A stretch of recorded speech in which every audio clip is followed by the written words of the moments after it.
Hello guys, welcome to our channel. This is Teja. ప్రస్తుతం మనతో పాటు సీనియర్ జర్నలిస్ట్ దాము బాలాజీ గారు. నమస్తే సార్.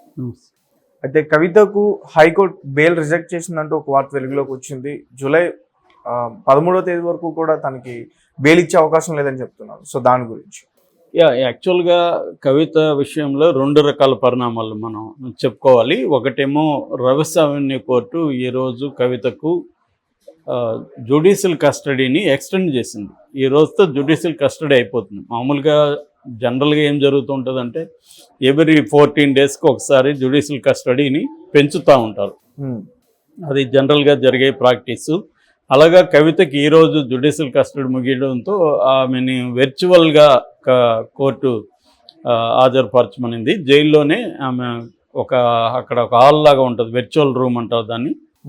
ఆ వర్చువల్ రూమ్లో ప్రవేశపెడతారనమాట. దాంతో వీడియో కాన్ఫరెన్స్ ద్వారా కవితను అడుగుతారు, జైల్లో ఏమైనా ఇబ్బందులు ఉన్నాయా, మీకు ఏమన్నా అసౌకర్యంగా ఉందా, ఇట్లాంటివి అడుగుతారు. దాని తర్వాత మిమ్మల్ని మేము ఎక్స్టెండ్ చేస్తున్నామని చెప్తారు. అలాగా జూలై 3 వరకు కవిత రిమాండ్ను పొడిగిచ్చారు. సో ఇంకా జూలై 3 వరకు ఆమె జైల్లో ఉండాల్సిన పరిస్థితి ఉందన్నమాట. అయితే అంటే ఇది 2 కేసుల్లో కాబట్టి మనకి 1 month కనబడతా ఉంది.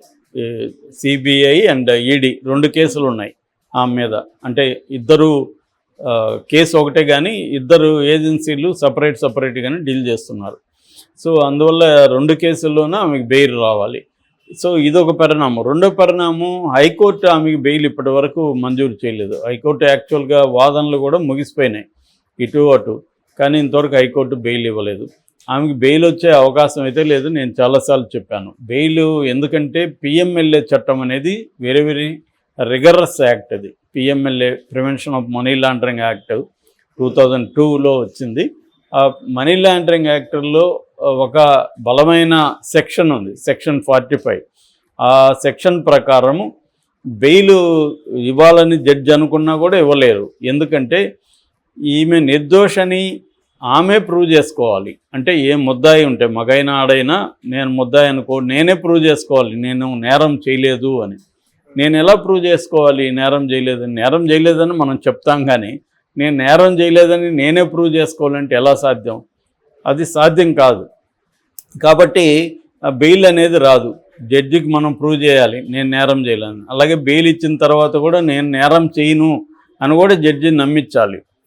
సో ఈ 2 దీన్ని ట్విన్ కండిషన్స్ అంటారు.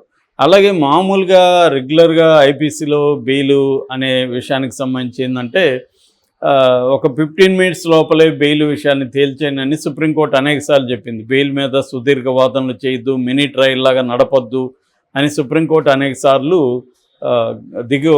కింది కోర్టులకు ఆదేశాలు ఇచ్చింది. కానీ ఈ కేసులో మాత్రం పబ్లిక్ ప్రాసిక్యూటర్ ఎంతసేపు అయినా ఆర్గ్యూ చేయొచ్చు. సో దాన్ని అబ్జెక్ట్ చేసే ఇది లేదు. కాబట్టి ఇక్కడ వినాల్సిందే జడ్జెస్. అందుకని గట్టిగా చాలా స్ట్రాంగ్గా అపోజ్ చేస్తారనమాట, ఈడీ తరపున కానీ సిబిఐ తరపున కానీ. కవిత విషయంలో కూడా అదే జరిగింది. చాలా స్ట్రాంగ్గా వాళ్ళు కౌంటర్ చేశారు, ఈమెకు బెయిల్ ఇవ్వద్దు అని చెప్పి.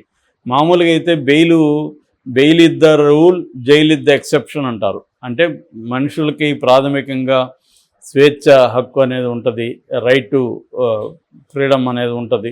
కాబట్టి బెయిల్ అనేది అసాధారణ పరిస్థితుల్లోనే బెయిల్ ఇవ్వకుండా ఉండాలి తప్ప మామూలుగా రెగ్యులర్ కండిషన్లో బెయిల్ ఇవ్వాలి ఎవరికైనా. ఎందుకు అంటే ఓన్లీ బెయిల్ ఎప్పుడు ఇవ్వరంటే ఫ్లైట్ రిస్క్. అంటే ఈ వ్యక్తి బెయిల్ ఇస్తే విదేశాలకు పారిపోతాడని ప్రూవ్ చేస్తే బెయిల్ ఇవ్వరు.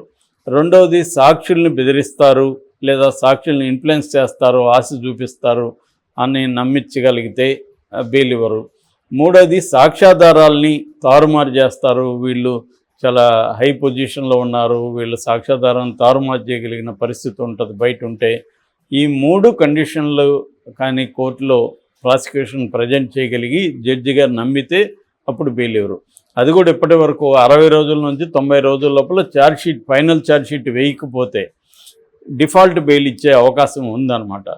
సో ఇది బేసిక్గా మామూలుగా అయితే. కానీ ఇక్కడ ఏం చేస్తున్నారు సిబిఐ అండ్ ఈడీ ఈ కేసుల్లో, కావాలనే వాళ్ళు ఫైనల్ ఛార్జ్షీట్ వేయట్లేదు. వేయకుండా అనుబంధ ఛార్జ్షీట్లు పేరుతో వేస్తూనే ఉన్నారు, అనుబంధం అని. దాదాపు ఇప్పటికీ 80 మొత్తం కలిపి 80,000 పేజీల ఛార్జ్షీట్లు ఉన్నాయి ఈ కేసులో. అందువల్ల ఈ విచిత్రం అనిపిస్తుంది మనకు కొన్ని విషయాలు తెలిస్తే. అంటే 80,000 పేజీలు ఎవరైనా మానవ మాత్రులు చదవగలరా ఇప్పట్లో అనిపిస్తుంది. అంటే అందులో ఎక్కువ ఏదో రొటీన్ వ్యవహారం ఉంటుంది, కాపీ పేస్ట్లు ఉంటాయి ఒక ఛార్జ్షీట్కి ఇంకో ఛార్జ్షీట్కి. సో అవన్నీ కూడా చదవరు వాళ్ళు, మెయిన్ హైలైటెడ్ పాయింట్స్ మాత్రమే చదువుతారు. దాని ఎక్స్టెన్షన్స్ ఉంటాయి కదా, వివరణలు, దానికి అనుబంధ ఏవో డాక్యుమెంట్లు అవన్నీ పెట్టేసి ఉంటారు. సో ఇది జరుగుతుంది. అందువల్ల కవితకి రాజకీయ కారణాలతో బెయిల్ రావాలి తప్ప లీగల్గా బెయిల్ వచ్చే అవకాశం లేదు. ఎందుకంటే ఇప్పుడు ఆల్రెడీ ఈ కేసులో ఉన్న వాళ్ళు చాలామంది ఉన్నారు కవితతో పాటు. ఫర్ ఎగ్జాంపుల్ మనకి ఈయన మనీష్ సిసోడియా ఉప ముఖ్యమంత్రి, ఆయనకి బెయిల్ రావాలి, 1 year పైన అయింది. సో ఆయనకి బెయిల్ మొన్న కూడా ఆయనకి రిమాండ్ ఎక్స్టెన్షన్ అయింది. అట్లాగే కేజ్రీవాల్ నిన్న వెళ్ళి ఆయన సరెండర్ అయిపోయాడు మళ్ళీ జైలుకి. ఇప్పుడు కేజ్రీవాల్ కూడా జైల్లో ఉన్నాడు. ఓన్లీ ఆయనకి 22 రోజులు మాత్రమే సుప్రీంకోర్టు బెయిల్ ఇచ్చింది. అది కూడా ఏంది, ఎలక్షన్లు అనేవి ఫెయిర్ అండ్ ఫ్రీగా జరగాలి, లెవెల్ ప్లేయింగ్ గ్రౌండ్ అందరికీ ఉండాలని రాజ్యాంగం చెబుతుంది. సో ఎలక్షన్లు అనేవి మన ప్రజాస్వామ్యానికి లివింగ్ ఫోర్స్ లాంటివి.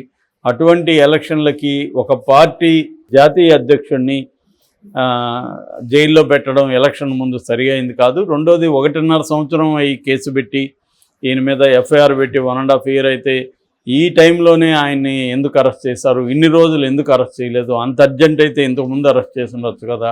ఇటువంటి పాయింట్స్ మీద ఆయనకు బెయిల్ ఇచ్చారు. రెండోది కేజ్రీవాల్ బెయిల్ అడగలేదు. బెయిల్ అడిగితే ఆయనకు కూడా తెలిసి సెక్షన్ 45 కింద బెయిల్ కష్టమని. అందుకని ఆయన తెలివిగా ఏం చేశాడు, తన అరెస్టును ఛాలెంజ్ చేశాడు. అరెస్టును ఛాలెంజ్ చేస్తే సెక్షన్ 19 ప్రకారం ఈ అరెస్టులో ముద్దాయి నేరం చేశాడు అని నిరూపించాల్సిన బాధ్యత ఇన్వెస్టిగేటివ్ ఏజెన్సీలకి, అంటే సిబిఐకి, ఈడీకి ఉంటుంది. మామూలుగా అయితే నేను నేరం చేయలేదని నిరూపించుకోవాల్సిన బాధ్యత ముద్దాయి మీద ఉంటుంది ఈ సెక్షన్ కింద. కానీ ఏ సెక్షన్ 45 కింద 19 సెక్షన్ కింద అరెస్టును మాత్రమే ఛాలెంజ్ చేసినప్పుడు ఈ అరెస్టు కరెక్టే, ఈ ముద్దాయి నేరం చేశాడు కాబట్టి మేము అరెస్ట్ చేశాము అని నిరూపించాల్సిన బాధ్యత ఇన్వెస్టిగేటివ్ ఏజెన్సీ మీద ఉంటుంది. అందుకని ఇన్వెస్టిగేటివ్ ఏజెన్సీ నిరూపించలేదు, నిజానికి ఈయన నేరం చేశాడని ఆరోపిస్తుందో కానీ నిరూపించే పరిస్థితి లేదు ఇప్పుడు. అందువల్ల కూడా ఇవన్నీ పరిగణలోకి తీసుకొని సుప్రీంకోర్టు ఈయనకు కండిషనల్ బెయిల్, అది కూడా 22 రోజులు బెయిల్ ఇచ్చింది. అది కూడా కండిషన్లు పెట్టింది. ఎందుకంటే ఈయన సీఎంగా వ్యవహరించకూడదు, ఈ కేసు గురించి ఎక్కడా మాట్లాడకూడదు, ఈ కేసులో ఉన్న ముద్దాయిల్ని కలవకూడదు, ఎటువంటి సాక్షుల్ని కానీ సాక్ష్యాధారాలను కానీ ఇన్ఫ్లుయెన్స్ చేసే పని చేయకూడదు, ఇటువంటి అనేక కండిషన్లు పెట్టి ఆయనకి 22 రోజుల పాటు ఇచ్చింది. అది కూడా జూన్ 1న వెళ్ళి సరెండర్ అయిపోమని చెప్పింది. ఆయన దాని ఎక్స్టెన్షన్ కోసం ఒక 7 రోజులు అడిగాడు. నేను వెయిట్ విపరీతంగా తగ్గిపోయాను, నాకు అనారోగ్య సమస్యలు ఉన్నాయి, నేను కొంత ఈ ఎలక్షన్ల హడావుల్లో నేను హాస్పిటల్ కరెక్ట్గా చూపించలేకపోయాను, నాకు ఒక 7 రోజులు టైం ఇవ్వండి అంటే కూడా ఇవ్వలేదు. దాన్ని కూడా ఇప్పుడు జూన్ 5వ తేదీకి పోస్ట్పోన్ చేశారు. కాబట్టి ఈ కాంటెక్స్ట్లో మనకి కవితకి బెయిల్ వచ్చే అవకాశం మాత్రం లేదు. Okay sir, thank you so much.